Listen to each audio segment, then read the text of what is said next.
The stagecoach had left her at the last outpost 3 days ago, and Nora McKenna had been walking ever since. Her boots, once sturdy leather meant for eastern streets, were now cracked and dusty, each step grinding more of the Arizona Territory's red earth into their worn seams. The sun hung merciless in a sky bleached nearly white, and her water was down to the last warm drops sloshing in her canteen. She paused at the crest of a ridge, squinting against the glare. Below stretched a valley of sagebrush and mesquite, heat waves dancing above the parched earth like ghostly flames. Somewhere beyond those shimmering mirages lay Fort Defiance Trading Post, her destination. The advertisement in the St. Louis newspaper had been brief. Cook wanted remote location, good pay for right woman. It hadn't mentioned the 3-day walk through Hell's Own country. Nora adjusted the bundle on her back, everything she owned now, and started down the slope. The desert wind whipped loose strands of auburn hair across her face, carrying the scent of creosote and something else, something wild and ancient that made her spine prickle. This land was nothing like the green hills of Ohio she'd fled 6 months ago. Here, the earth showed its bones, red rock jutting from sandy soil like the ribs of some massive, buried beast. A lizard skittered across her path, disappearing into the shade of a prickly pear cactus. Nora envied it, that small refuge from the sun. Her dress, practical brown cotton that had seemed sensible back in St. Louis, now clung to her with sweat. Each breath felt like drawing fire into her lungs. The attack came without warning. One moment she was picking her way down a narrow wash between 2 outcroppings of sandstone. The next, she heard the thunder of hooves. 3 riders burst around the bend ahead, their faces obscured by bandanas, guns already drawn. "Well, well," the lead rider called out, his voice muffled but clearly amused. "What have we here? A lady taking a stroll?" Nora's hand moved instinctively to the pocket of her skirt where she kept the small Derringer pistol, another purchase from St. Louis, made by a woman who'd learned never to be defenseless again. The weight of it was reassuring, but 3 against 1 were poor odds. "I have nothing of value," she said, keeping her voice steady despite the hammering of her heart. "I'm just a cook, heading to Fort Defiance." The men laughed, spurring their horses closer. She could smell them now, whiskey, tobacco, and the rank odor of men who hadn't seen soap in weeks. The leader leaned forward in his saddle, pale eyes glinting above the bandana. "Maybe we ain't after money," he said. "Maybe we're just lonely." The other 2 chuckled, a sound that made her skin crawl. Nora's fingers closed around the Derringer's grip. She'd get 1 shot, maybe 2 if she was lucky. After that... "Stay back," she warned, pulling the small gun free. It looked pathetic against their rifles, but it was all she had. "Feisty one," the second rider observed. "I like that." They were closing in, forming a half-circle that pushed her back against the rock wall. Nora's mind raced. The gun, yes, but then what? She couldn't outrun horses. Her eyes darted to a gap in the rocks to her left, barely wide enough for a person but too narrow for horses. The leader dismounted, his spurs ringing against stone. "Now, little lady, why don't you put that toy away before someone gets hurt?" Nora fired. The bullet caught him in the shoulder, spinning him back with a curse. In the chaos that followed, horses rearing, men shouting, she dove for the gap in the rocks. Rough stone tore at her dress as she squeezed through, emerging into a maze of wind-carved passages. Behind her came angry voices and the crash of boots on stone. She ran, her breathing echoing off the narrow walls. Left, right, another left. She had no idea where she was going, only that she had to keep moving. The passages twisted and branched like veins in the earth. Somewhere behind, her pursuers' voices grew fainter, confused by the echoing corridors. Finally, when her legs threatened to give out and her lungs burned like forge bellows, she stumbled into a small hidden canyon. A pool of water, fed by some underground spring, glittered at its center. She collapsed beside it, gulping the cool water greedily, then forced herself to stop and listen. Silence. Only the whisper of wind through stone. She stayed hidden until sunset painted the rocks in shades of blood and gold. By then, thirst and exhaustion had made the decision for her. She had to reach the trading post. Carefully, she made her way back through the passages, emerging into the gathering darkness. No sign of the riders. Perhaps they'd given up, or perhaps they were waiting. Either way, she couldn't stay in the rocks forever. The night journey was its own kind of trial. She navigated by stars she barely knew, every shadow potentially hiding danger. Coyotes called in the distance, their yips raising goosebumps on her arms. Once, she startled a javelina in the brush, its tusked snout and bristled back making her heart leap before it crashed away into the darkness. Dawn found her at the edge of a bluff, and there below, like a cluster of wooden toys, sat Fort Defiance trading post. It wasn't much, a main building of adobe and rough timber, a few outbuildings, corrals, and a well. Smoke rose from a chimney. The first sign of civilization she'd seen in days. She made her way down, legs shaking with exhaustion. A few men lounged on the trading post's covered porch, watching her approach with curious eyes. One spat tobacco juice into the dirt. "You the new cook?" This from a woman who emerged from the main building, wiping flour-dusted hands on an apron. She was perhaps 40, with steel-gray hair and a face weathered by sun and hardship. "Yes, ma'am, Nora McKenna." The woman looked her up and down, taking in the torn dress, the dust, the exhaustion written in every line of her body. "I'm Ruth Morrison. My husband Ben runs this place. You look like you've been through hell. Some men, outlaws, tried to—" Nora couldn't finish. Ruth's expression hardened. "Comancheros, most likely. You're lucky to be alive." She gestured to the building. "Come on, then, let's get you cleaned up and fed. You can start work tomorrow."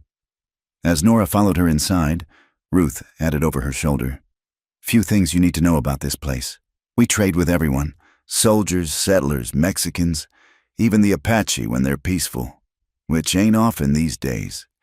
You keep your head down, do your work, and don't get mixed up in the politics of it. This territory's a powder keg, and we're sitting right on top of it." The main room of the trading post was dim and cool, filled with the scent of leather, spices, and gun oil. Shelves lined the walls, stocked with everything from ammunition to calico fabric. A few men sat at rough tables, nursing drinks despite the early hour. Ruth led her to a small room in the back. "This'll be yours. Not much, but it's got a lock on the door." She studied Nora again, something knowing in her eyes. "Running from something back east?" Nora hesitated, then nodded. "Aren't we all?" Ruth said softly. "Well, you'll find no judgment here, just hard work and harder land. The Apache have been restless lately, lost their families to army raids last spring, and they're looking for blood.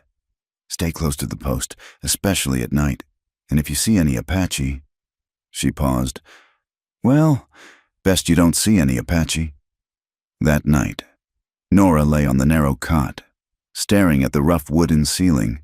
Every creak of the building made her tense, remembering. Not just the outlaws, but older memories. Thomas's face, twisted with drink and rage. His hands, which had once caressed her so gently, clenched into fists.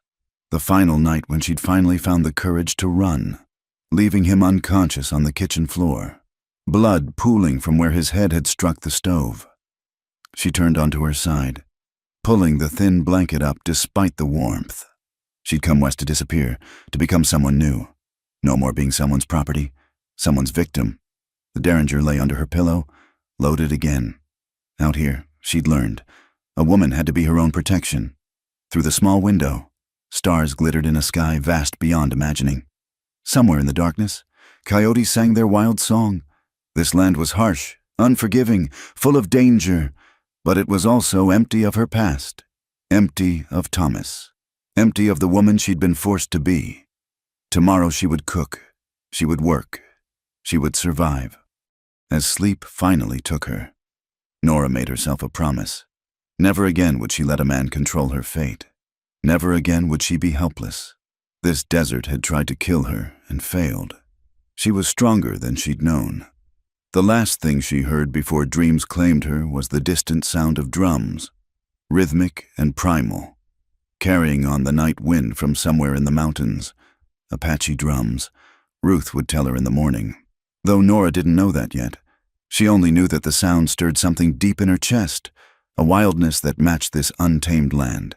She was no longer Nora McKenna, the battered wife from Ohio. She was something new, forged in the crucible of the desert. She was a survivor. The Apache warrior stood motionless in the shadow of a large juniper, his tall frame blending with the dying light of dusk. Taza had been watching the trading post for 3 days now, ever since the woman arrived. She moved differently than the others, not with the heavy gait of those who belonged here, but with the careful steps of someone learning new ground. From his vantage point on the ridge, he could see her emerge from the kitchen door, a bucket in hand, heading for the well. The evening wind carried the scent of cooking fires and something else, bread, perhaps. It had been long since he'd smelled fresh bread. His jaw tightened at the thought.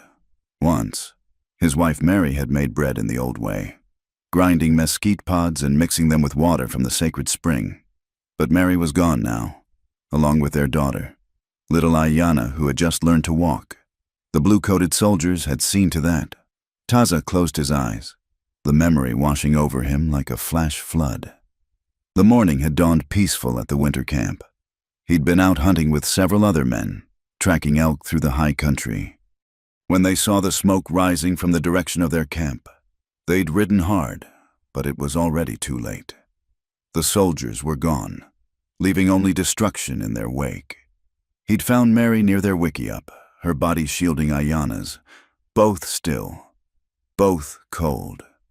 That was 6 moons ago.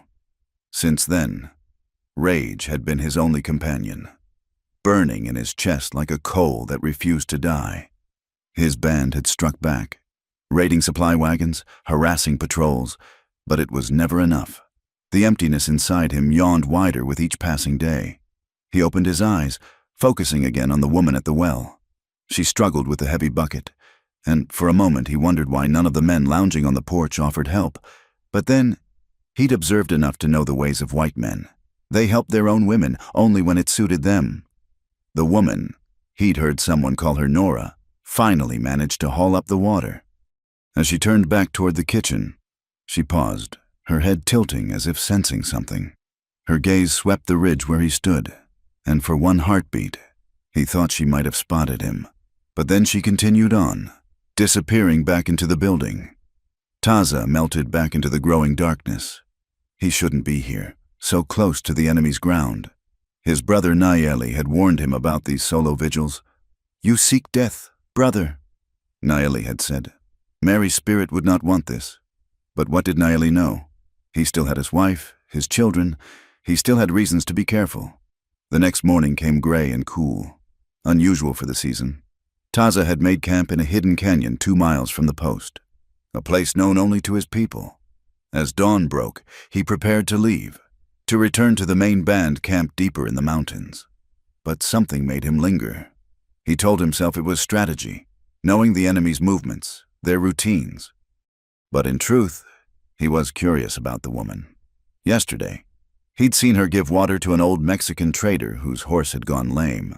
A small kindness, but unexpected from whites who usually treated Mexicans little better than they treated his people. By midday, clouds had gathered, promising rain. Taza moved closer to the post, keeping to the cover of rocks and brush.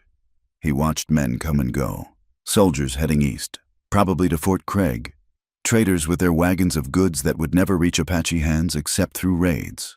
Then he saw her again. This time she'd ventured beyond the post's immediate grounds, a basket over her arm, plant gathering, from the look of it. His grandmother had done the same, teaching him which plants healed and which harmed. The woman moved uncertainly, occasionally bending to examine something, then moving on. She was heading toward Skeleton Ridge, though she couldn't know that name or its meaning, where his people had made their stand against Mexican soldiers 20 winters ago, where bones still lay scattered among the rocks, bleached white by sun and time. Taza found himself following, keeping distance between them. She was alone, vulnerable, How easy it would be to take revenge for Mary, for Ayanna, for all the Apache blood spilled by white hands. One quick movement, one moment of violence to balance the scales, but he merely watched as she climbed the gentle slope, unaware of the history beneath her feet. She found a patch of desert marigold and began gathering the yellow blooms, humming something under her breath. The sound carried on the still air, a melody he didn't recognize, sad and sweet at once. Thunder rumbled in the distance.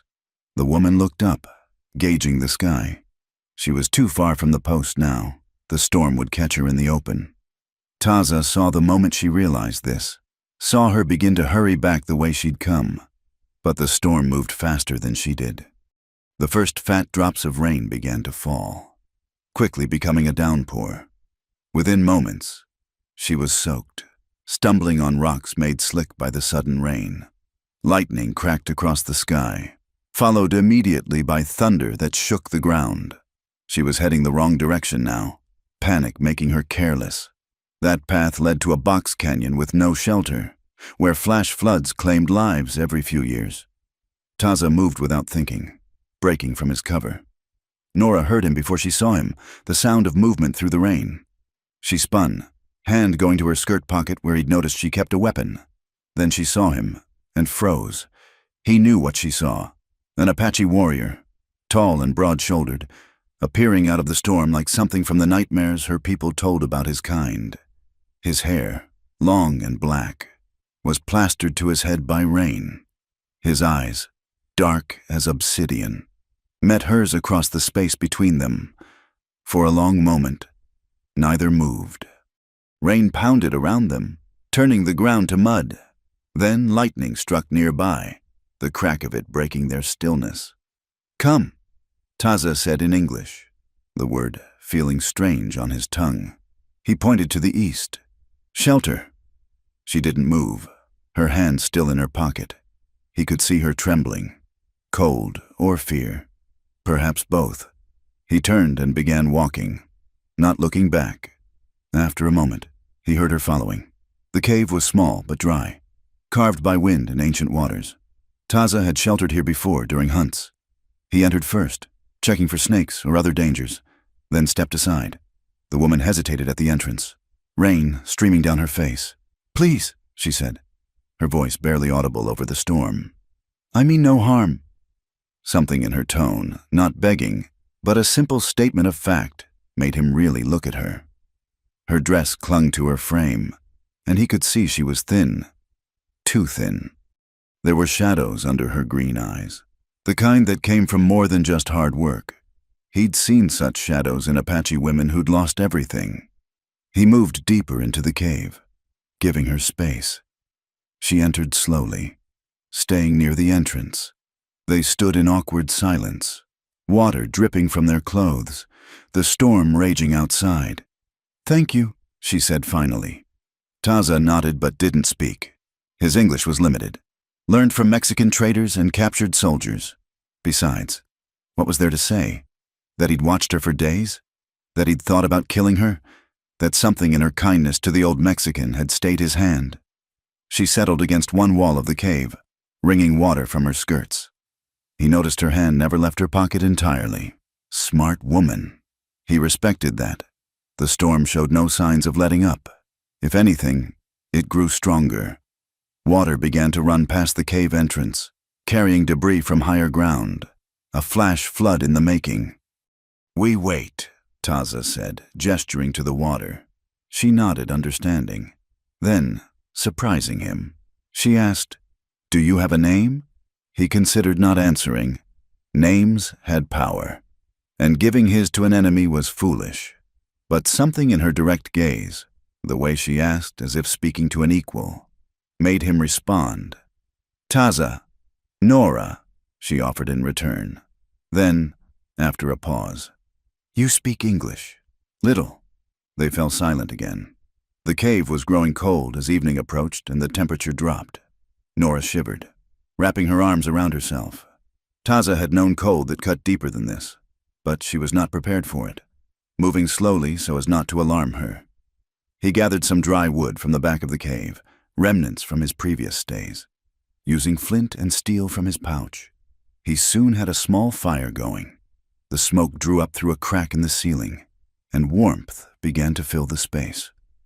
Nora looked at the fire, then at him, something unreadable in her expression. "I was told—" She stopped, then started again. "They said Apache were savage," he supplied, the English word bitter on his tongue. She flushed but held his gaze. "Yes. Your people came to our land, killed our families, took our water, our game."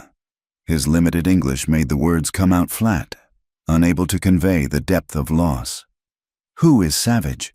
She was quiet for a long moment, staring into the fire. "I suppose we all can be," she said finally. The answer surprised him. He'd expected denial, justification, the usual words whites use to explain away their cruelties. Instead, she offered a truth that applied to all peoples.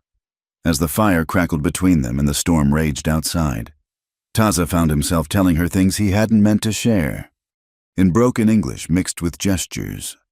He spoke of the land, how that mountain to the north was where boys went to become men, how the spring near the trading post had been sacred to his people for generations before whites arrived. She listened without interrupting, her eyes following his gestures, occasionally nodding understanding. When he fell silent, she asked, "Your family?" The question hit him like a physical blow. He turned away, staring at the cave wall where firelight made shadows dance. "Gone," he said simply. He heard her sharp intake of breath. "I'm sorry." 2 words, inadequate for the loss, yet something in how she said them made him believe she understood, not just polite words, but real sorrow. "Yours?" he asked, not knowing why. She wrapped her arms tighter around herself. "Gone too, by my own choosing, but still gone." The fire popped, sending sparks upward. Outside, the rain was finally beginning to slow. Soon it would be safe to leave, but neither moved. "Why do you watch the post?" she asked suddenly. He tensed. So she had seen him. "You knew?" "I felt something yesterday at the well. Today before the storm." She looked at him directly. "Were you planning to harm me?" The truth was complicated, but he gave her the simple version. "Maybe, before. But not now." He shook his head. He couldn't explain how her small kindness to the Mexican trader had changed something, how watching her struggle with loneliness he recognized had stayed his hand, how sitting here in the firelight, she seemed less like an enemy and more like another soul carrying deep wounds. The rain stopped. Water still ran past the entrance, but it was slowing. Time to leave. They stood at the same moment, awkward again now that the strange intimacy of the storm was passing. Nora moved to the cave entrance, then turned back. "Thank you," she said again. "For the shelter, for—" She gestured at the fire, the cave, unable to find words for the unexpected peace of the past hour. Taza nodded. He should tell her not to wander so far from the post. His people were angry, grieving, ready to spill blood for blood. But looking at her standing there, silhouetted against the gray evening light, he found he couldn't voice the warning. She left first, picking her way carefully down the muddy slope. He waited until she was halfway back to the post before emerging. The air smelled clean, washed by rain. In the west, the clouds were breaking apart, revealing strips of sunset sky the color of blood and honey. He watched until she reached the safety of the post, saw her pause at the door and look back toward the ridge. He was already hidden, but somehow he felt she knew he was there. That night, in his hidden camp, Taza lay awake thinking about green eyes that held their own shadows, about the sound of a woman's voice speaking his name without fear. He thought about Mary and Ayana, about revenge and justice and the emptiness that ate at him like a disease. Tomorrow, he told himself, he would return to his band. Tomorrow, he would stop these dangerous visits to the enemy's ground. Tomorrow, he would remember who he was and who they were, and why the divide between them was written in blood. But tonight, he remembered the sound of rain on stone and the strange comfort of sharing silence with another wounded soul. Tonight, He wondered if his enemy might also be human. The thought troubled him more than all his anger ever had. The weeks following the storm brought a strange pattern to Nora's days. She would rise before dawn to begin bread making, her hands working the dough while her mind wandered to that cave, to dark eyes reflecting firelight. During the day, she kept busy with cooking for the traders and travelers who passed through Fort Defiance, but her gaze often drifted to the ridgeline. Sometimes she saw him, a shadow among the rocks, a movement where there should be stillness. Other times, she only felt his presence, like the sensation of being watched by something wild. She told no one. To speak of it would mean armed men hunting him, would mean blood on ground already soaked with too much of it. Their second meeting came 3 weeks later. She'd ventured out again, this time to gather prickly pear fruits Ruth had requested for preserves.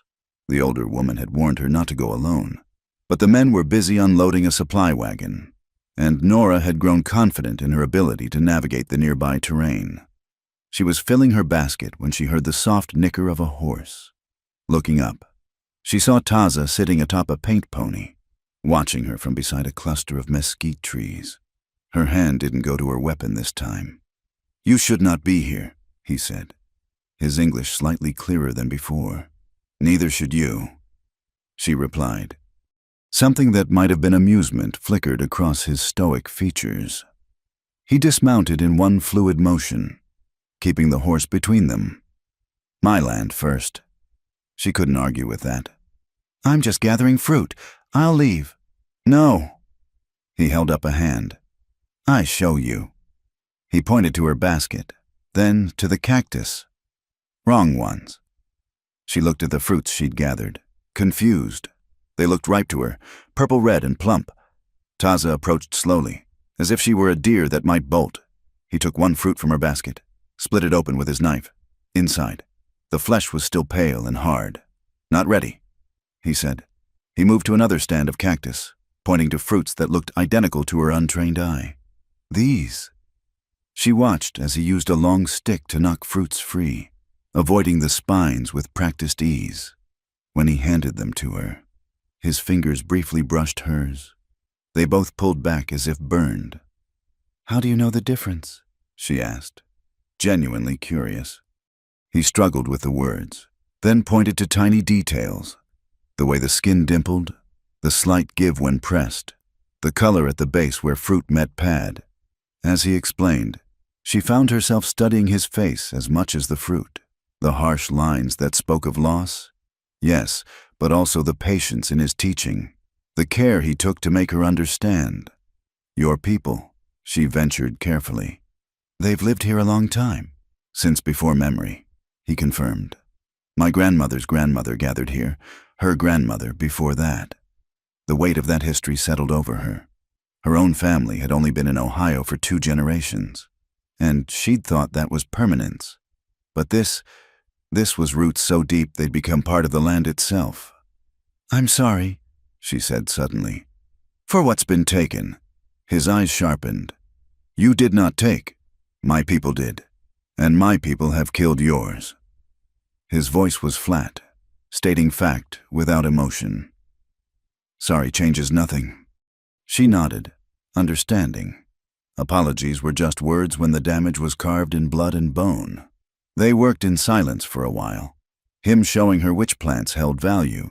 Medicine in this one, food in that, poison in another that looked harmless. "Why teach me?" she finally asked. He was quiet so long she thought he wouldn't answer. Then, "You listen. Most whites, they think they know everything. You listen." It was such a simple thing, yet she could hear in his voice how rare it was. She thought of the men at the trading post, always talking over each other, over Ruth, over anyone they deemed lesser. Had she really just stumbled into basic human decency, or was there something more in these encounters? "There's a spring," Taza said abruptly, pointing north. "Hidden, clean water, even in drought. If you need—" He stopped, as if realizing what he was offering. "Thank you," she said softly. Emergency water in this land could mean the difference between life and death. He was trusting her with survival. Before he left, he said something in Apache, then translated haltingly. The wind. It speaks different to you now. Yes? Not enemy sound, just wind. She realized he was right. Somewhere in these weeks, she'd stopped jumping at every noise, stopped hearing threat in the desert's voice. Yes, she admitted. Just wind. Their meetings became irregular, but somehow expected. Never planned. That would have been too dangerous for both of them. But Nora found reasons to venture out, and more often than not, Taza would appear. Sometimes they talked, his English improving with practice. Other times they just shared space, two souls finding unexpected peace in each other's presence. He told her about his daughter, Ayana, how she'd been born during a thunderstorm, coming into the world with a fierce cry that rivaled the thunder. How her first word had been bird, spoken while pointing at ravens circling their camp. How she died trying to crawl to her mother's body. Nora found herself speaking of Thomas, words she'd never voiced aloud. The charming young man who'd courted her with flowers and pretty phrases. The husband who'd changed after the wedding, as if marriage had given him ownership papers to her soul. The escalating violence, the final night when she'd thought he would kill her. When she'd grabbed the iron skillet in desperate defense. You fought, Taza said with approval. Warrior's heart. She laughed bitterly. I ran. Running from bad fight is wisdom, not weakness. He touched his chest. I know difference. I stay and fight soldiers. I die. Mary's still dead. Ayana still dead. My death changes nothing. They were sitting by the hidden spring he'd shown her, a jewel of clear water surrounded by cottonwoods. Afternoon light filtered through the leaves, dappling everything in gold and green. She'd never seen him in full daylight before, and she found herself memorizing details. The scar across his left eyebrow, the way his hair held hints of brown in the sun, the strong lines of his hands as he sketched patterns in the dirt. You think of revenge? She asked. Every day. No hesitation in the answer. But revenge is... He searched for words, like drinking poison, hoping enemy dies. She understood that perfectly. How many nights had she lain awake imagining Thomas suffering as she had suffered? But the fantasies brought no peace, only a sick feeling that she was becoming like him. What do you do with the anger? He looked at the spring, where water bubbled eternal from deep earth. Try to let it go, like water.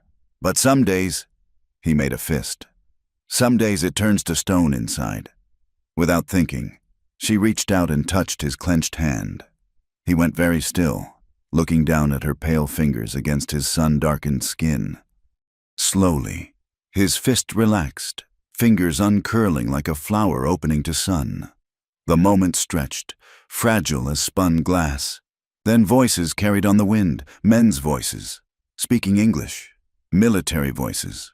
They separated instantly, Taza melting into the cottonwoods while Nora stood, brushing dirt from her skirts. 3 cavalry soldiers emerged from the brush, led by a sergeant whose eyes narrowed at finding her there. Ma'am, he said, though his tone held no respect. Bit far from the post, aren't you? Gathering plants, she said, indicating her ever-present basket. Ruth Morrison needs them for medicines. The sergeant dismounted, his men following suit. Dangerous country for a woman alone. Apache been raiding all along the valley. Killed a rancher and his boy not 10 miles south. Nora's heart clenched. She hadn't heard about this latest violence. When? 2 days past. Torture them first. The savages did. His eyes roamed the spring area. Suspicious. You seen any sign? No, she said truthfully. She hadn't seen any signs because Taza left none. Well, you best head back. Colonel's putting together a reprisal raid. Gonna clean out every Apache camp from here to the Gila River. The sergeant's smile was cold. Won't be a brave left breathing when we're done. She managed to keep her expression neutral as they escorted her back to the post. But inside, her stomach churned. A reprisal raid, collective punishment for the acts of a few. Women and children who had nothing to do with the rancher's death would suffer for it. That night, she lay sleepless, wrestling with conscience. To warn Taza would be treason in the eyes of her people. To stay silent would be complicity in slaughter. She thought of Ayanna, of all the other little girls in Apache camps who just wanted to chase birds and learn words. By dawn, she'd made her choice. She slipped out during the pre-dawn hour when the night guards were drowsiest. She'd never tried to find Taza's camp, but she knew the general direction. The desert was a maze in darkness, every shadow potentially hiding danger. Twice she had to hide from patrols, pressing herself flat against rocks as horses passed nearby. She found him by accident, or perhaps by instinct. A flicker of movement in a side canyon led her to a small camp, just him and 2 horses. He materialized from shadow, knife in hand, then lowered it when he saw her. "Soldiers," she gasped out, winded from the difficult climb. "Reprisal raid. They're coming for the camps." His face went hard. "When?" "Today. Maybe tomorrow. The colonel is gathering forces." He stared at her for a long moment. "Why tell me?" She met his gaze squarely. "You know why." Something shifted in his expression, a vulnerability quickly hidden. He turned away, began breaking camp with swift efficiency. "You should not have come. They will know. I was careful. Careful is not enough. They see everything, suspect everything." He paused in his packing. "This puts you in danger. I couldn't let them." "I know." He faced her again. "I know." He said something in Apache, soft words that sounded like a prayer or a blessing. Then, in English, "My people will be warned. Children will be safe because of you." She should leave. Every moment increased the chance of discovery. But she couldn't make her feet move. "Will I see you again?" He crossed the space between them in 2 strides, stopping just close enough that she could feel the heat radiating from his body in the cool morning air. "You should not. I should not. This—" He gestured between them. "This is impossible." "I know," she echoed his earlier words. He reached out, fingers ghosting along her cheek, not quite touching. Nora, just her name, but weighted with everything they couldn't say. Then he was moving, vaulting onto his horse with practiced ease. "Stay away from ridges today. Soldiers shoot first at shadows." He was gone, melting into the gray pre-dawn like smoke. She made her way back, slipping into the post just as the first cock crowed. If anyone noticed her absence, they said nothing. The raid went out that afternoon, returning 3 days later with scalps and stories of victory. But Nora heard the frustration beneath the boasting. The camps had been empty. The Apache vanished like mist into the mountains. Only a few old wiki-ups burned. No warriors killed or captured. Ruth found her crying in the storeroom that evening, surrounded by sacks of flour and preserves. The older woman said nothing, just sat beside her on a crate and waited. "I think I'm losing myself," Nora finally whispered. Ruth was quiet for a moment. "Or maybe you're finding yourself. Sometimes they feel the same." That night, Nora dreamed of water bubbling from deep earth, of hands dark and pale intertwined, of a world where loving across enemy lines wasn't a betrayal of everything she was supposed to be. But she woke to the real world, where blood feuds ran deeper than springs, where a white woman and an Apache man could share understanding but never a future. Still, when she saw a shadow on the ridge 2 weeks later, her heart lifted like a bird taking flight. Some things, she was learning, were stronger than the fear that should have kept them apart. Some things were worth the impossible. The tensions around Fort Defiance had grown thick as summer heat. More raids, more reprisals, an endless cycle of blood that made everyone jumpy. Soldiers patrolled constantly now, and even trips to the well required an armed escort. Nora hadn't seen Taza in 3 weeks, hadn't dared venture beyond the post's walls. The news came on a sweltering afternoon. Ben Morrison gathered everyone in the main room, his weathered face grave. "Just got word from Fort Craig. Big war party hit a supply convoy yesterday. 12 soldiers dead, weapons and ammunition taken." He paused, letting that sink in. "Colonel's planning something big in response. Any Apache they find." He didn't need to finish. That night, unable to bear the confines of her small room, Nora slipped out to sit on the back steps. The stars seemed distant, cold despite the warm air. She was so lost in thought she almost missed the small object that landed near her feet, a smooth river stone, the kind that didn't exist near the post. Her heart hammered as she scanned the darkness. Nothing, but she knew. Wrapping her shawl tight, she walked toward the corral, every nerve alert. She found him in the shadow of the feed shed, barely visible even when she knew to look. "You shouldn't be here," she whispered urgently. "The whole post is—" "I know. I come to warn you." His voice was tight with strain. "Tomorrow night, my people attack the soldier camp at Skull Rock. Big fight. Many warriors." She stared at him. "Why are you telling me this?" "After attack, soldiers will go crazy. Kill anyone, Apache, woman, child. Doesn't matter. You must stay inside post. Promise me." "Taza." She reached for him without thinking, grasping his arm. "Don't go. Don't be part of it." His laugh was bitter. "I must go. My brothers, my people, I cannot stand aside. You could die." Yes, simple acceptance in the word. But living with dishonor is worse death. They stood frozen, her hand on his arm, the weight of coming tragedy heavy between them. Then he pulled her deeper into shadow, pressing something into her hand, a small leather pouch. "If I don't come back," he said quietly, "go to Hidden Spring at full moon. Look for Eagle Rock above. Behind it, a cave. Inside." He struggled for words. "Things of my family, my daughter's doll, my wife's—" His voice broke slightly. "Should not be lost forever." "Stop talking like you're already dead," she said fiercely. He cupped her face in his hands, thumbs brushing her cheekbones. "Nora, you gave me peace when I had only anger. This is gift worth any price." She wanted to argue, to beg, to somehow change the path he was on. Instead, she rose on her toes and pressed her lips to his, a first and last kiss that tasted of desperation and sorrow. He went rigid, then pulled her against him, one arm crushing her close while his other hand tangled in her hair. When they broke apart, both breathing hard, he rested his forehead against hers. "Another life?" he murmured. "Another world." Then he was gone, leaving her clutching the leather pouch and shaking with the magnitude of what they'd just crossed. She made it back to her room before the tears came. The attack came as promised. They heard the gunfire from the post, saw the orange glow of fires against the night sky. By dawn, riders were streaming in with reports. 30 soldiers dead, the camp overrun, weapons and horses taken. The Apache had melted back into the mountains like ghosts. What followed was worse than Taza had predicted. The army declared war on every Apache in the territory. Kill on sight orders, no trials, no mercy, no distinction between hostile and peaceful.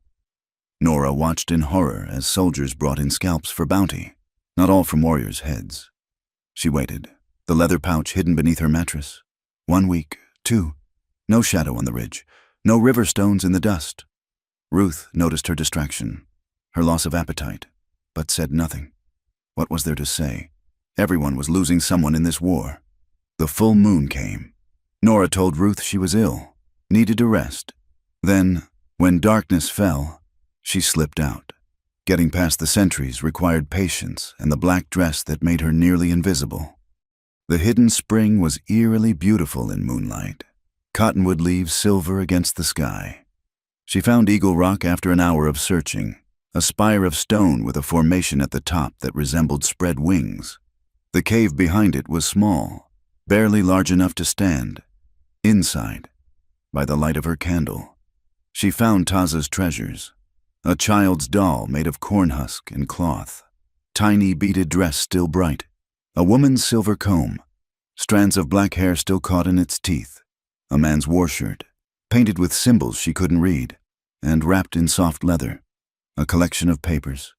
Her hands shook as she unfolded them. Military discharge papers for one Tomas Santos, honorably discharged from the Mexican Army, a Catholic marriage certificate, a baptismal record for Ayana Maria Santos, and at the bottom, a photograph. Taza in Mexican military uniform, standing beside a beautiful woman in a white dress, both young, both smiling. She sank to the cave floor, understanding flooding through her. He'd served with Mexico, probably against his own people at some point, married a Mexican woman, tried to walk between worlds, and lost everything when neither world would let him exist in peace. A sound at the cave mouth made her heart stop. She turned, candle raised, to find Taza standing there, alive, but barely. His left arm hung useless, blood seeping through a rough bandage. A gash across his ribs had soaked his shirt red. He swayed on his feet. "You came," he said, voice rough with pain. She rushed to him, easing him down to sit against the cave wall. "You're hurt. Let me—" "No." He caught her hand. "Cannot stay. They track me. Lead them to you." "I don't care." She was already tearing strips from her petticoat for bandages. "Be still." He was too weak to fight her. She worked by candlelight, cleaning wounds with water from her canteen, binding them tight. The arm was broken, she was sure, but the bleeding from his ribs worried her more. "Shouldn't have come to cave," he muttered, "but wanted one more time." "Stop talking." She finished the last bandage, then sat back to look at him. Fever was already setting in. She could see it in the glaze of his eyes. "You need a doctor." His laugh was more a cough. "Apache cannot go to white doctor. Would hang me first, heal me after." Thunder rumbled outside, another storm coming. She made her decision. "There's a line shack," she said. "Abandoned, 2 miles north of here. Soldiers never check it. Can you ride? Horse is hidden below." Together, they managed to get him mounted, Nora walking alongside to steady him. The rain started as they reached the shack, a 2-room structure used by shepherds in better times. She got him inside, laid him on the old straw mattress, and built a fire in the crumbling fireplace. For 3 days, she nursed him through fever and pain. She snuck away at dawn each day to maintain appearances at the post, returning with food, medicine stolen from Ruth's supplies, and clean bandages.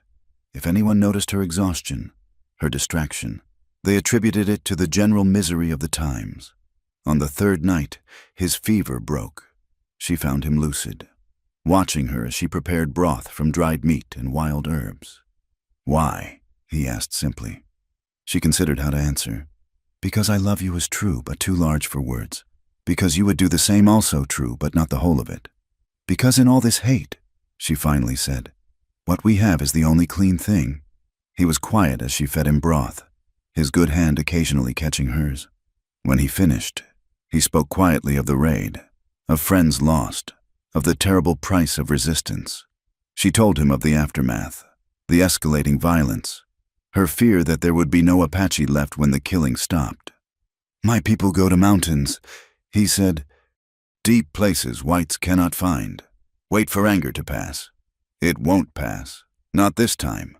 They mean to end it all." He closed his eyes. "Then we die fighting. Better than dying on knees. Or you could leave.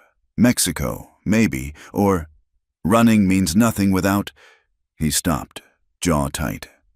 "Without what?" He met her eyes. "Without reason to live. Just breathing is not life." The words hung between them, heavy with meaning neither quite dared voice fully. She busied herself checking his bandages, aware of his gaze following her movements.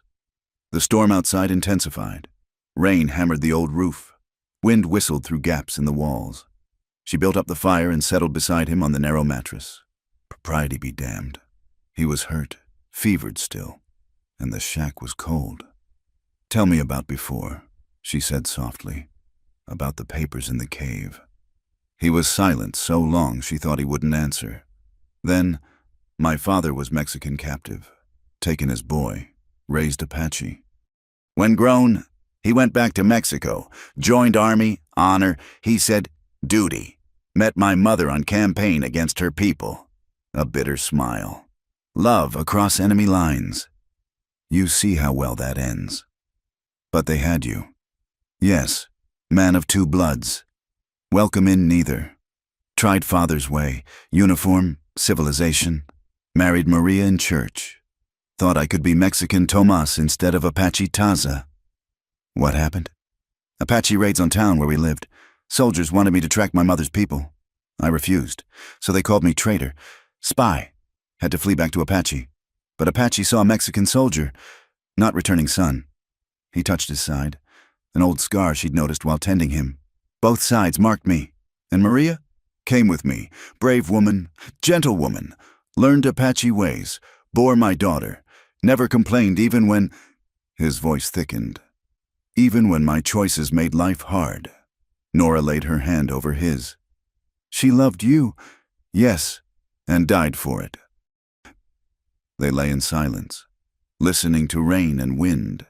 She thought of Thomas, of how she'd confused possession for love, control for caring. This was different, this painful, impossible tenderness that asked nothing and offered everything. What happens now? She whispered. His good arm came around her, pulling her against his uninjured side. Now, we have this, tonight, storm and fire and peace. And tomorrow? Tomorrow, we remember we are enemies. She turned in his embrace, careful of his wounds, and kissed him. Not the desperate farewell of before, but something deeper, acknowledgement of what they were to each other, what they could never be in daylight. When she woke, gray dawn light leaked through the shack's gaps. The storm had passed, and she knew, even before she opened her eyes fully, that he was gone.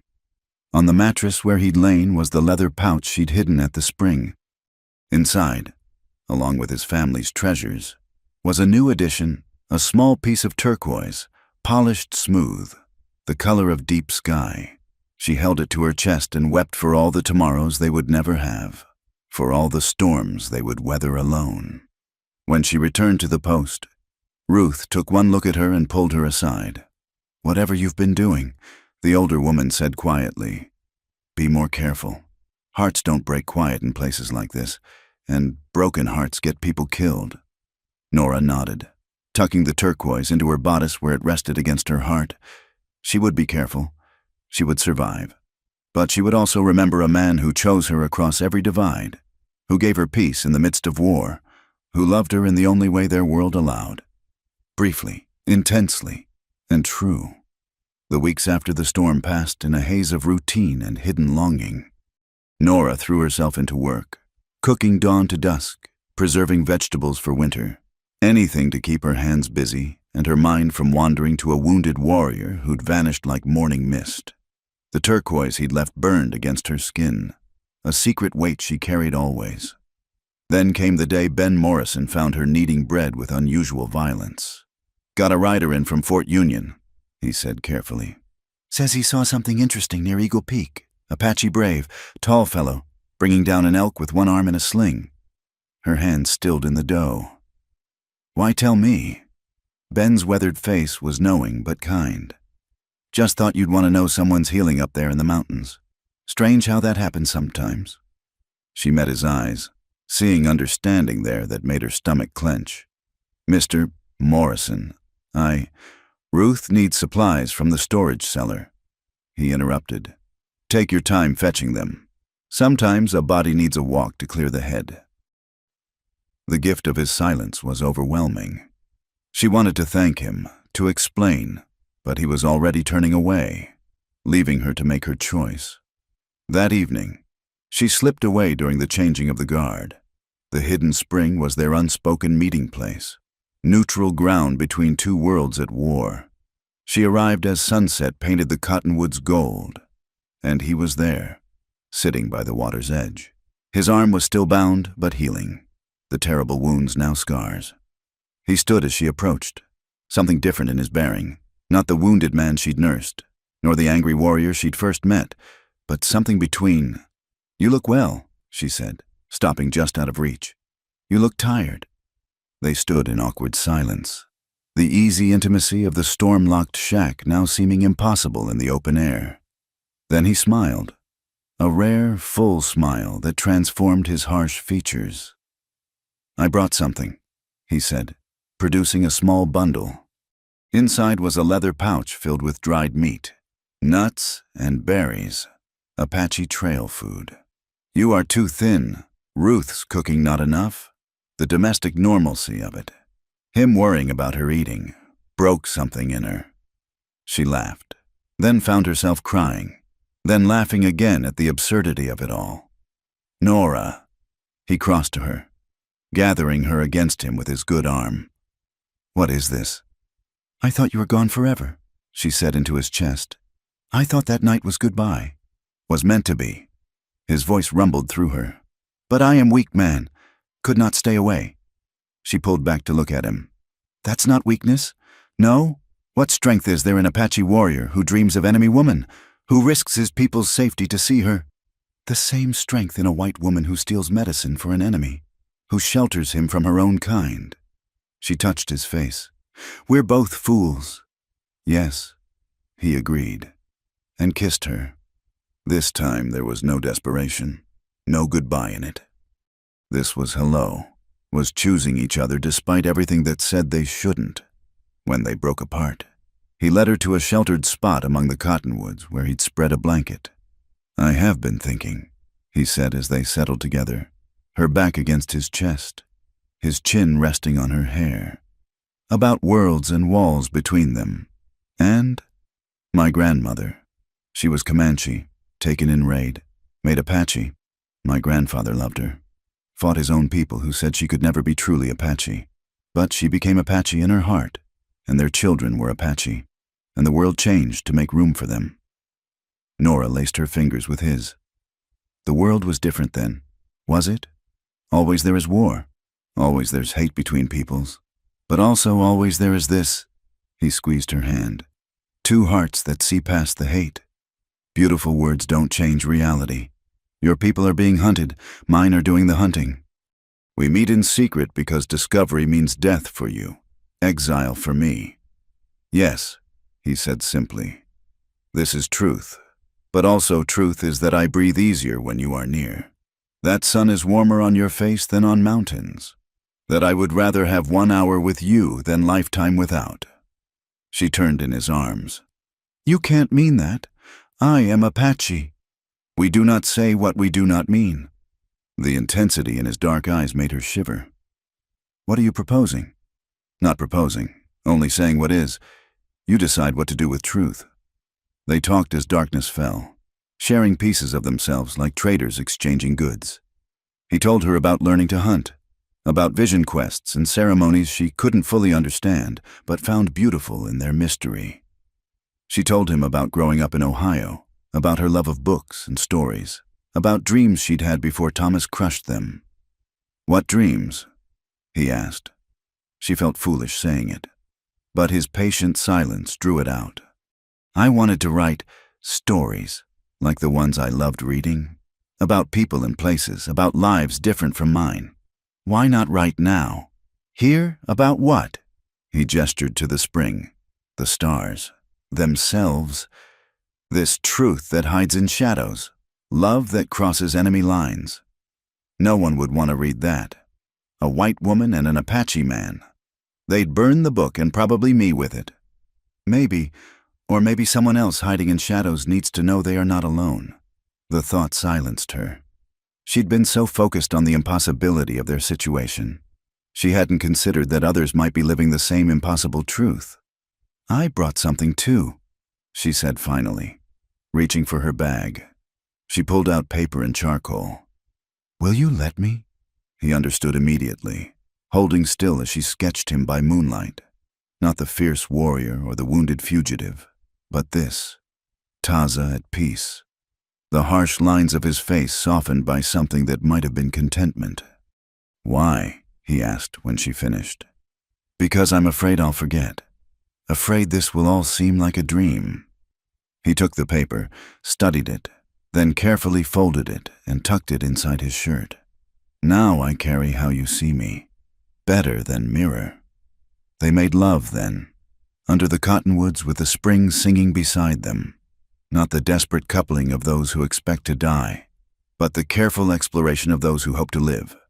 She traced his scars like reading a map of survival. He whispered Apache words against her skin, translating some, keeping others as mysteries. They moved together like the joining of two rivers, inevitable and complete. After, they lay entwined, her head on his chest, listening to his heartbeat, real, alive. Hers, in this moment, if no other. I must tell you something, he said quietly. My brother, Naili, he leads war party now. Plans attack on fort itself. She stiffened. Fort Defiance.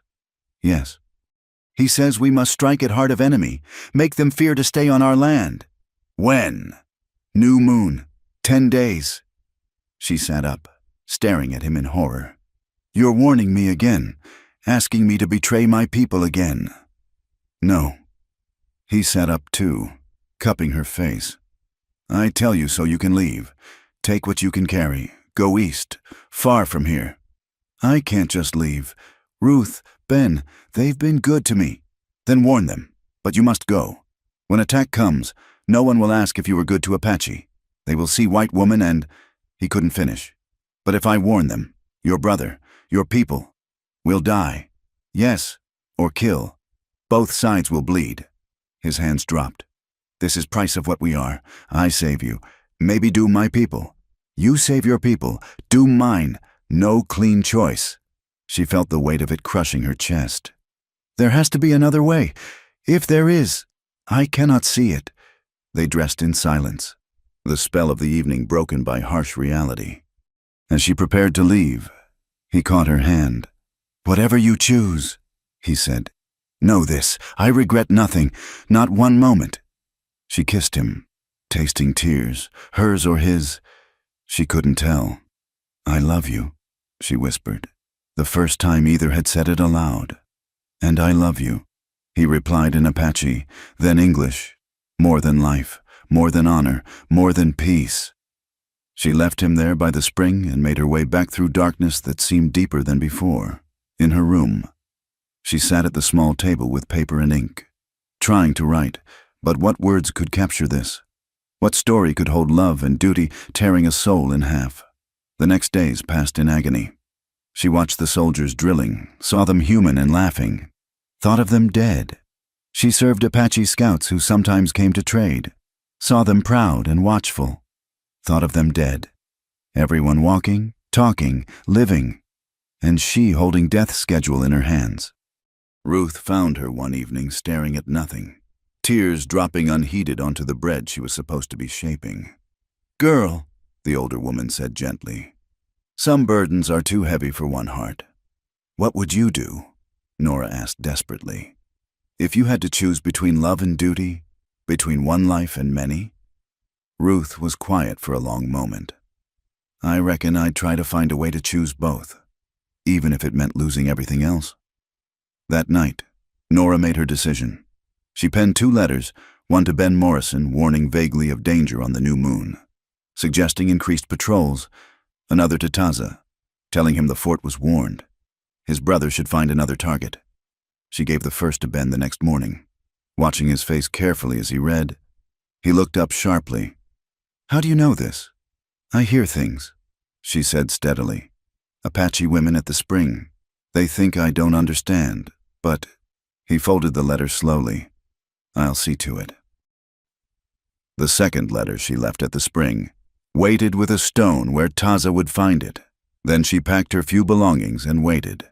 The new moon came. She lay awake listening, but no attack materialized.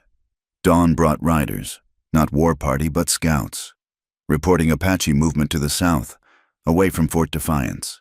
They'd changed their target. Relief flooded her, followed immediately by dread. What price had others paid for Fort Defiance's safety? 3 days later, she had her answer. The Apache had hit a mining camp instead, killing 12 men. The retaliation was swift and brutal. 3 Apache villages burned, women and children scattered to the winds. That evening, she found another stone in the dust. At the spring, Taza waited, his face carved from granite. My brother is dead, he said without preamble. Shot leading retreat, because they knew, because someone warned. Taza, You chose your people. I understand, but we cannot meet again. Please, no. His voice was final. What we had was beautiful dream. But dreams end. Reality is blood and death and choosing sides. We chose. He turned to leave, and she saw it then. The death of hope in the set of his shoulders. The return of the man who'd lost everything. I love you, she called after him. He paused, but didn't turn. Love is not enough. Then he was gone. And she was alone with the spring and the cottonwoods and the weight of choices that had no right answer. She sank to the ground. Ayana's doll clutched to her chest. He'd left it on the stone, returning even that last piece of what they'd shared. Love was not enough, but it was all she had. The autumn morning dawned crisp and clear, with the kind of sharp blue sky that made the desert mountains stand out like paper cutouts. Nora had been awake since before dawn, preparing breakfast for the increasing number of soldiers stationed at Fort Defiance. The military presence had tripled since summer, their stated mission to pacify the territory once and for all. She was reaching for a sack of cornmeal when Ruth burst through the kitchen door, face pale. "Pack your things. Now." "What? Why?" "Jake Thornton saw you." Ruth's voice was low, urgent. "That night you snuck out 2 weeks back. He's been watching since, saw where you go. He's talking to Colonel Briggs right now." Nora's blood turned to ice. Jake Thornton, a scout known for his hatred of Apache and love of whiskey, had been suspicious of her since her first warning saved the fort. If he'd followed her to the spring, "How long do I have?" "Maybe an hour. Ben's trying to delay them, asking for proof, but—" Ruth pressed a small purse into her hands. "Travel money. There's a supply wagon heading to Santa Fe in 20 minutes. Get on it." "Ruth, No time. Go." Nora ran to her room, throwing her few possessions into a bag. The turquoise Taza had given her, Ayana's doll, her papers and sketches, all hastily bundled together. She could hear voices in the main room now, Colonel Briggs' commanding tone, Jake's slurred accusations. She slipped out the back, but the supply wagon was already surrounded by soldiers. Her escape route was cut off.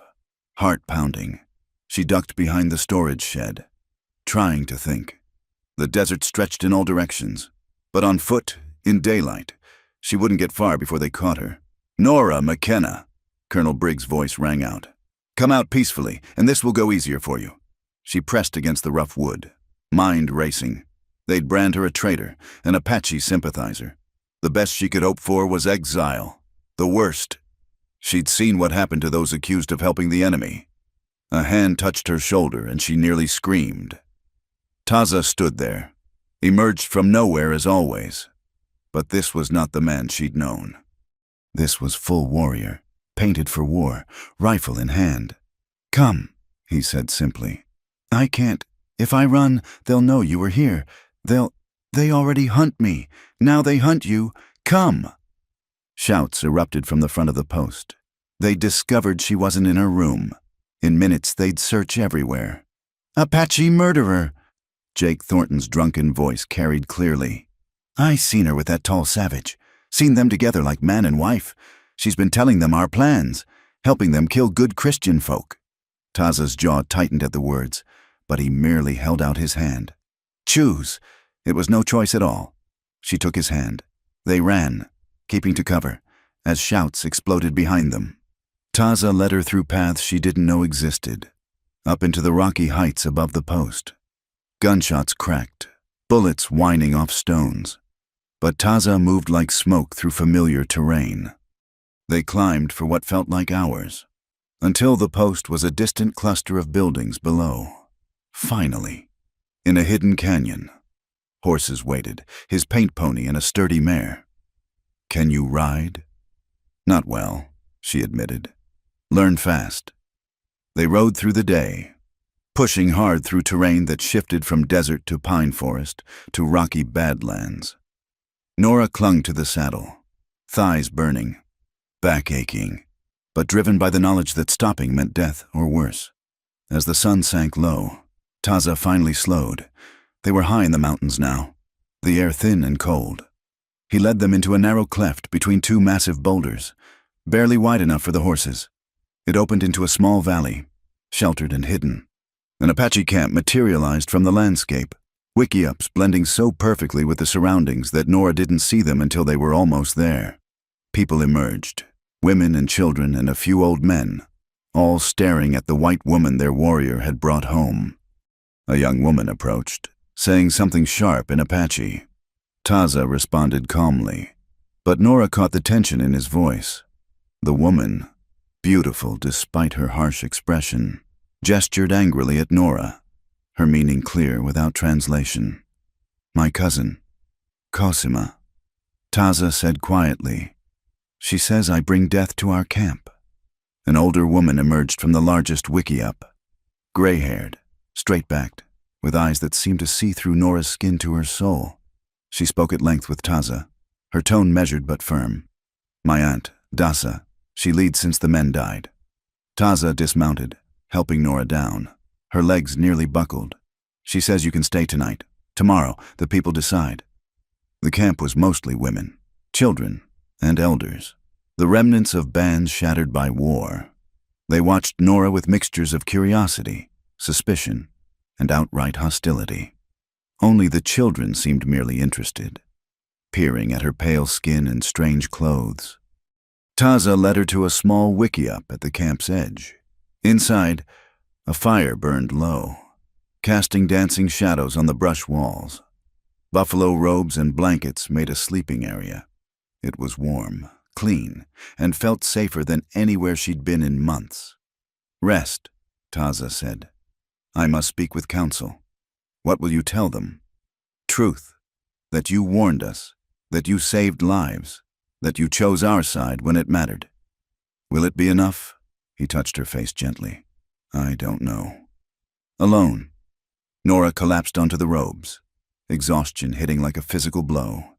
Through the wickiup's entrance, she could see the camp going about evening tasks, women cooking, children playing, normal life continuing despite everything. How many camps like this had been destroyed? How many families scattered? A young girl appeared at the entrance, maybe 7 or 8, with curious eyes and a shy smile.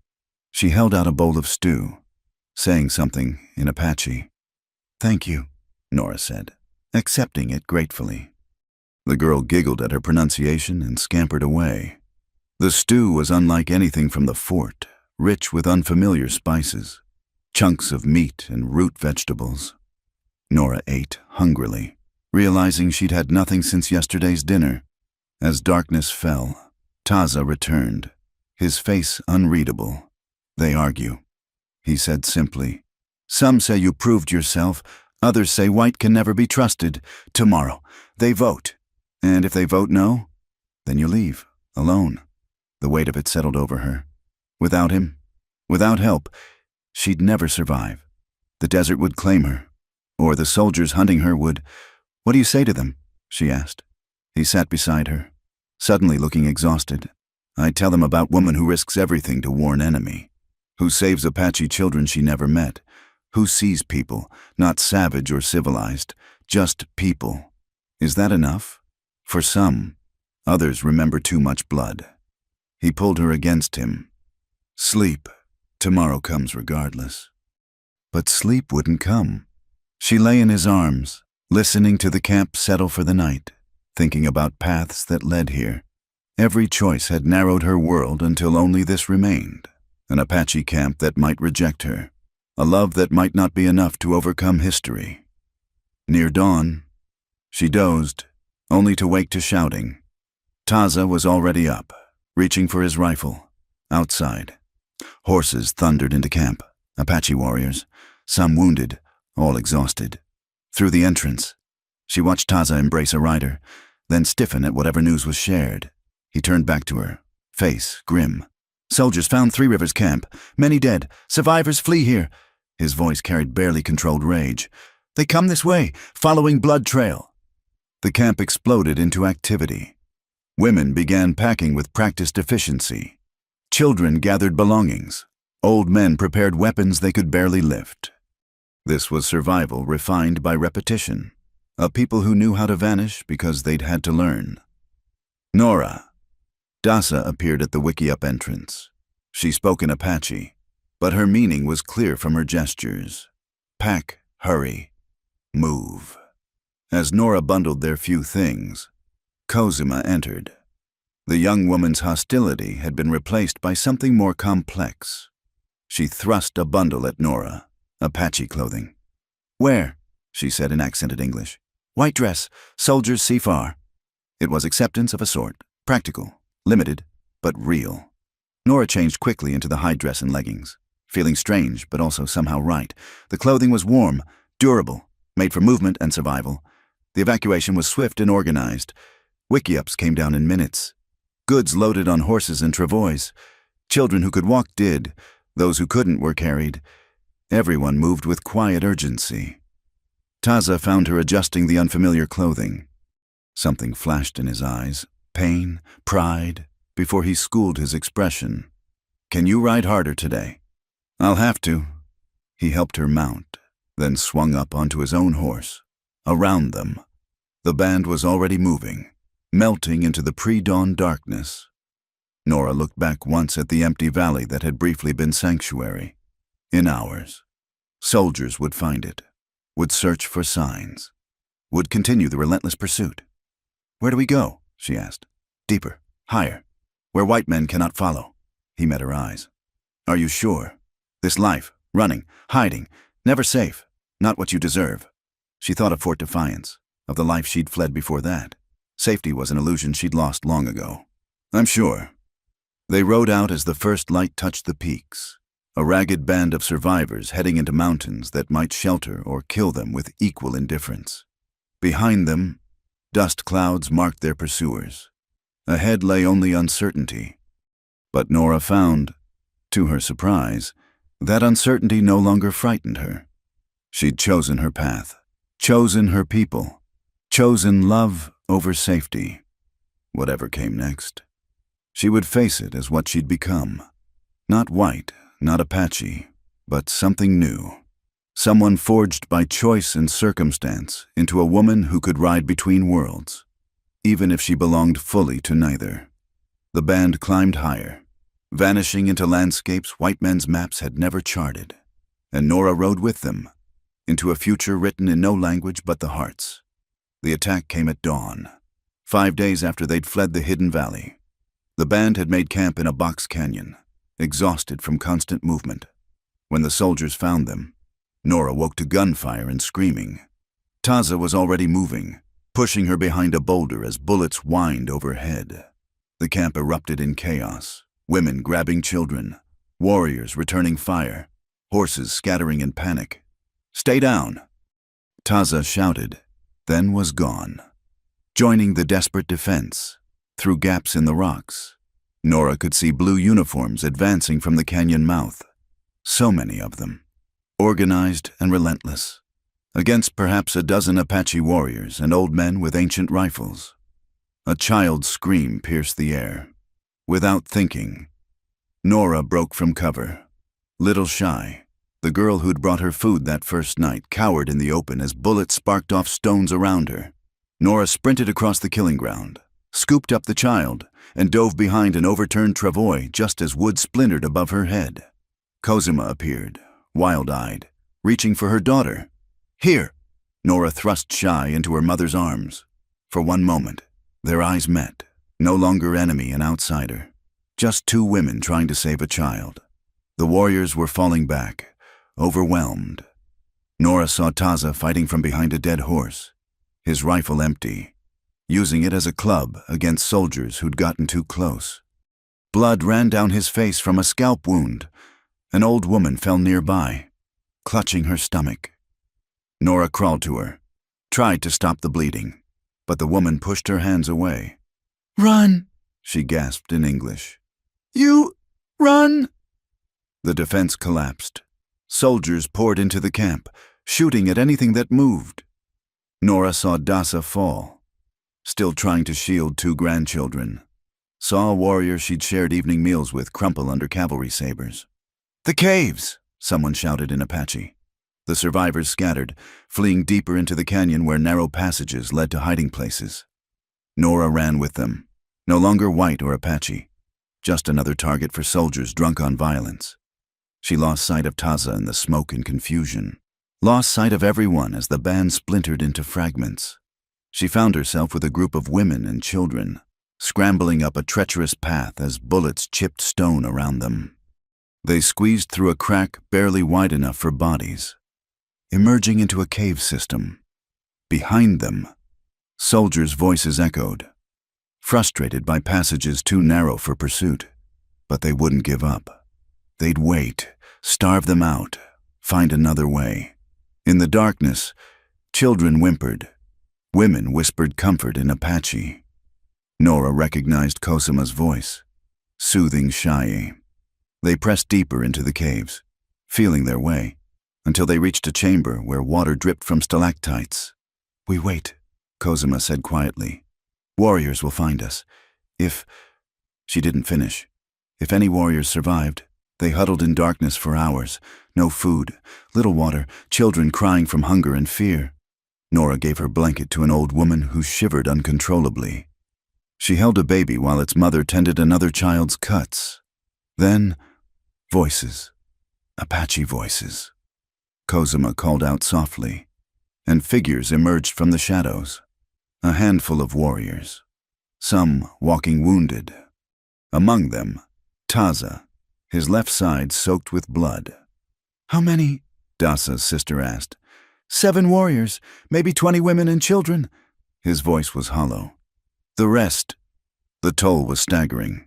More than half the band, gone in minutes.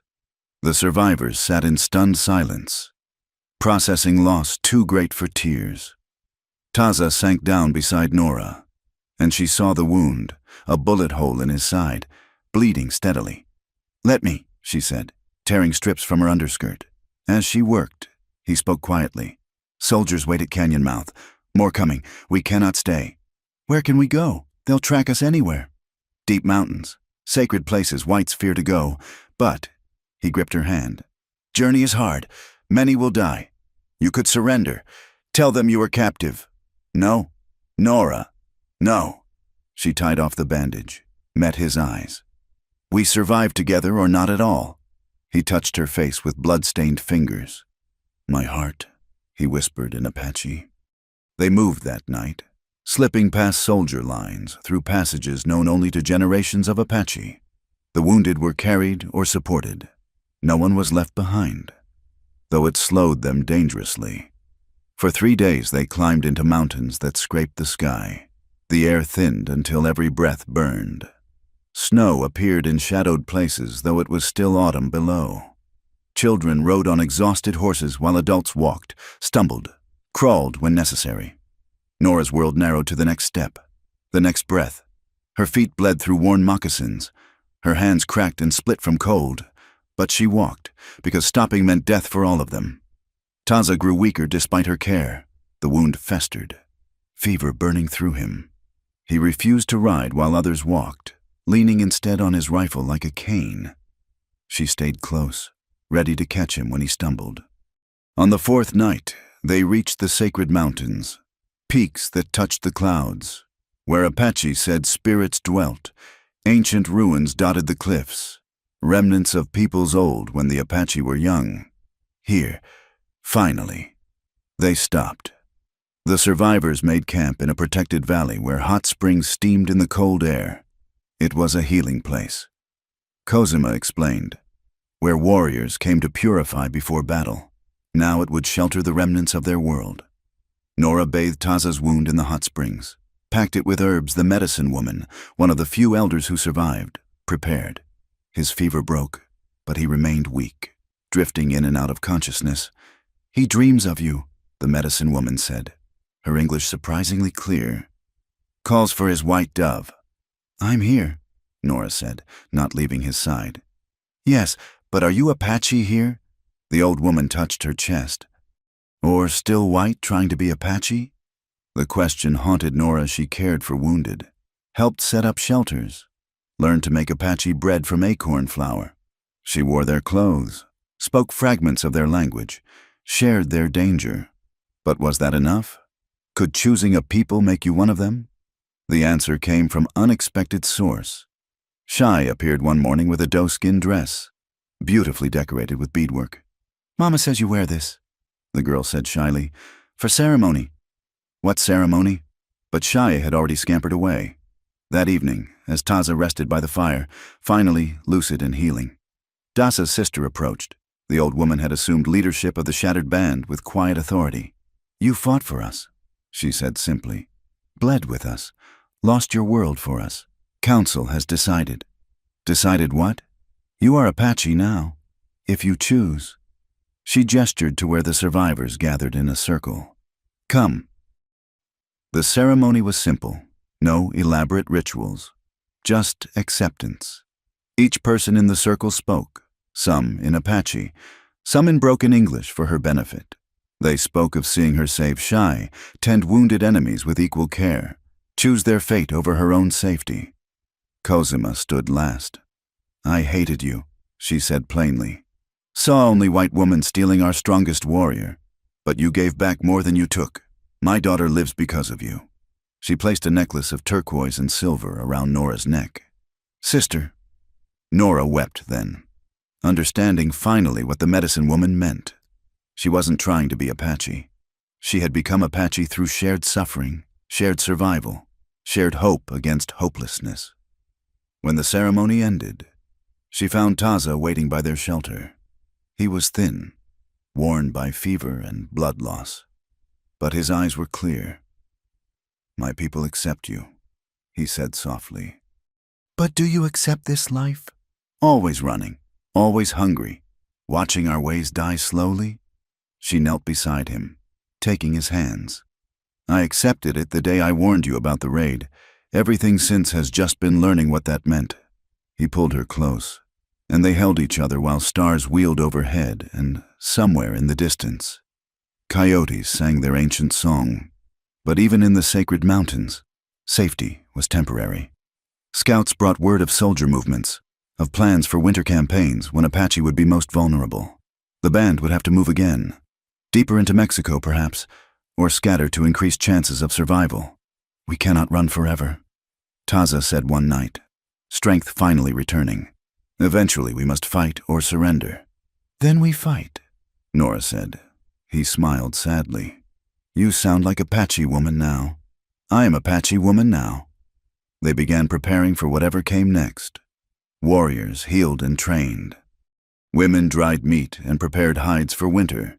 Children learned to move silently, to hide at first sign of danger, and Nora found her place among them, cooking, healing, planning, surviving.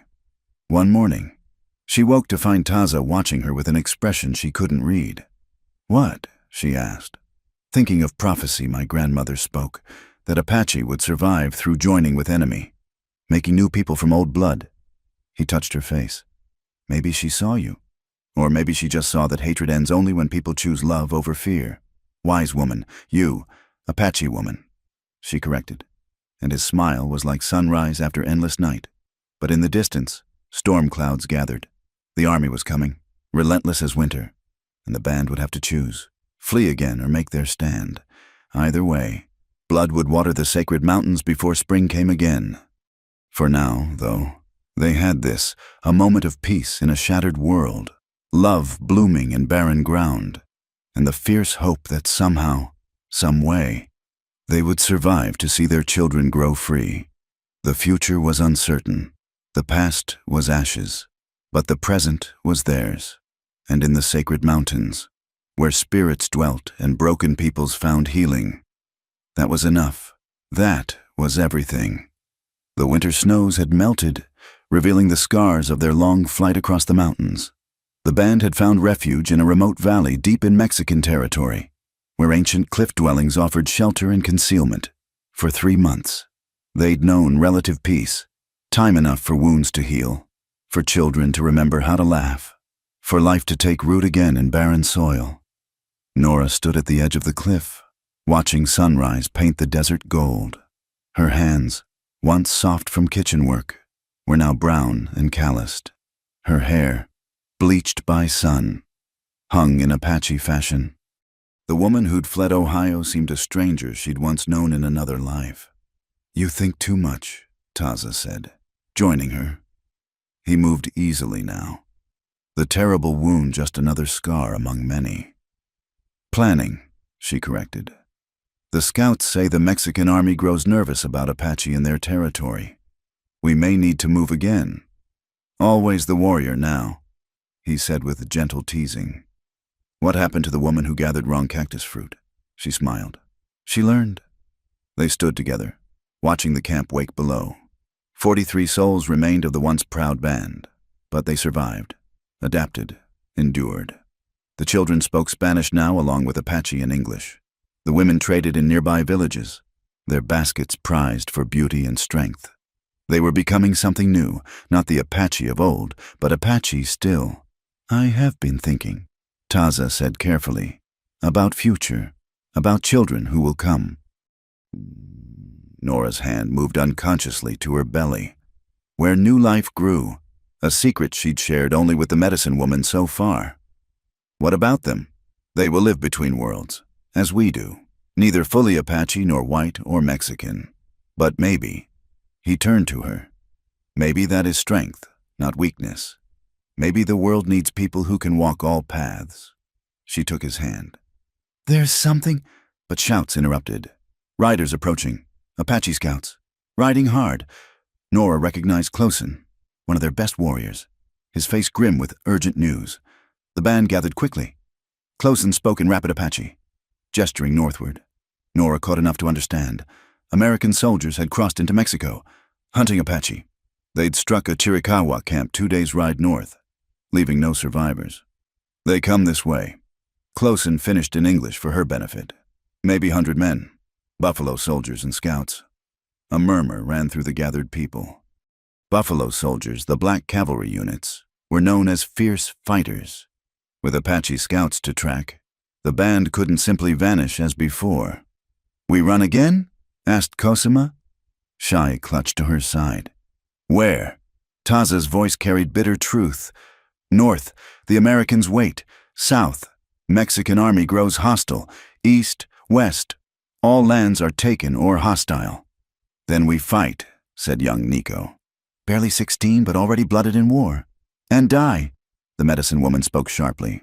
Fighting 100 soldiers, our children will water the earth with their blood. Arguments erupted. Flee or fight, scatter or stay together. Nora watched Taza, saw the weight of impossible choices crushing him, leader now by default. Every death would be his burden. That night, as the band prepared for whatever morning would bring, Nora finally told him about the child. He went very still, then pulled her against him so tightly she could barely breathe. How long? 3 moons, maybe 4. He was silent for so long she grew worried. Then, I thought I had nothing left to lose. Now, his voice broke. Now I'm terrified. We'll survive, she said. We always have. But at what cost? They made love with desperate tenderness, aware it might be the last time. Outside, sentries kept watch. Inside, 2 hearts beat as one, and a 3rd tiny heart beat between them. Hope incarnate in a hopeless time. Dawn came too soon. Scouts reported soldier dust clouds approaching from 2 directions, a pincer movement to trap them. The band had hours at most. Take the children and women who cannot fight. Taza instructed Cosima. South into the deep canyons. We will buy you time. You mean to die here, she accused. We mean to live free, he corrected. For as long as we can. Nora stepped forward. I'm staying. No, his voice was iron. You will go with, I am Apache, she interrupted. Apache women have always fought beside their men when necessary. Or do you take back what your people gave me? They faced each other, wills clashing. Around them, others made their choices. Some would flee with the children, others would stand. In the end, 20 warriors and 8 women prepared to fight, while the rest melted away into the canyon lands. Nora embraced Cosima. Take care of them. Take care of yourself, sister, and the one you carry. As the refugees vanished, the fighters took positions. Ancient cliff dwellings became fortresses. Every rock offered cover. They had little ammunition but good positions. It would not be enough, but it would be something. The soldiers came at noon, confident in numbers and firepower. The first shots echoed off canyon walls, multiplied into thunder. Nora fired the rifle Taza had taught her to use, choosing targets carefully. Each bullet had to count. For hours they held. The cliff positions too strong for direct assault. But ammunition dwindled. The soldiers were patient, professional. They found ways up the cliff faces, flanking positions, tightening the noose. Taza fought like the warrior of legend, moving between positions, always where needed most. Nora stayed close, reloading for him when his own wounded arm slowed him. Around them, friends fell one by one. Nico died defending a path up the cliff. Old Kuruk, who'd taught Nora to track, fell with a smile on his face. By sunset, only 8 defenders remained. They'd retreated to the highest caves, nearly out of ammunition. Below, soldiers prepared for final assault. There! Taza pointed to a narrow path along the cliff face. It leads to the other side. In darkness, some might escape. Then we all go, Nora said. Someone must hold them here. Make them think we all remain. He touched her face. Take our child. Live. Not without you. Nora. No. She gripped his shirt. We survive together or not at all. You promised. He looked at her, this white woman turned Apache, carrying their future beneath her heart, and made his choice. Then we go together. Under cover of darkness, the survivors crept along the treacherous path, one by one. They vanished into the night.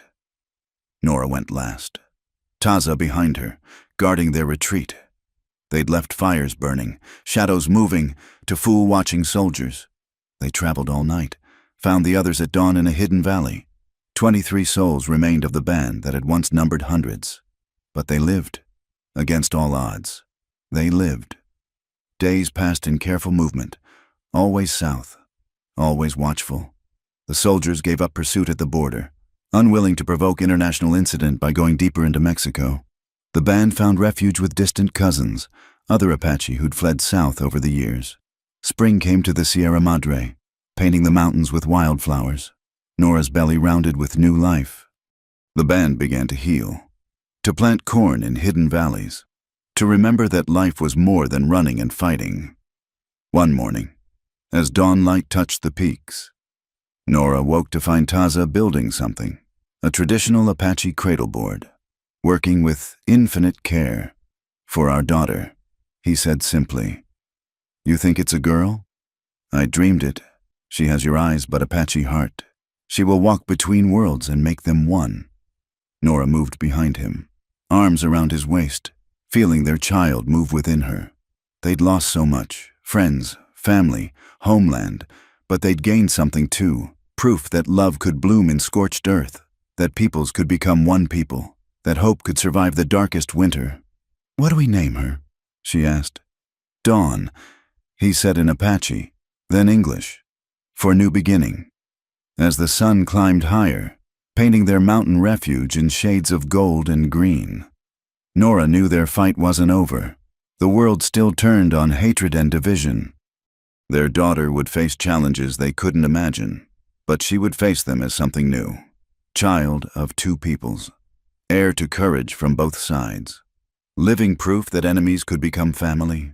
She would be their gift to a world that needed bridges more than walls. Taza turned in her arms, kissed her softly. No regrets? None, she said, meaning it. Not one. They stood together, Apache warrior and woman who'd chosen to be Apache, watching the sun rise on another day of freedom. It was enough. It was everything. In the end, love had proven stronger than hate, choice stronger than circumstance, and the human heart capable of bridging any divide. Their story would live on, in their daughter, in the survivors who'd witnessed it, in the hope that someday all peoples might choose understanding over bloodshed. The Wild West would be tamed. The Apache would fade into reservation and memory. But here in this moment, in this place, two hearts had proved that love could conquer even the impossible, and that was a victory worth any price. Thank you so much for listening to this story. I'd love to know where you're listening from. Please share in the comments below so we can connect with each other. Don't forget to subscribe to the From Wild West channel and share your thoughts about Nora and Taza's journey. Your support means everything.